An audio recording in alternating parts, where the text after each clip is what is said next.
Let us know when you are ready. Hello. I can see Wanarusi.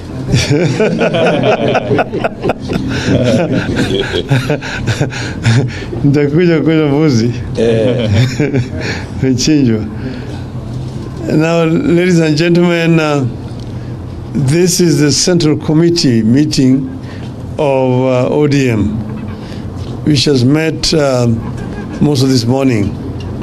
We have discussed several issues, and we have a statement that is going to be read to you on our behalf by the Secretary General of ODM, Honorable Edwin Sifuna.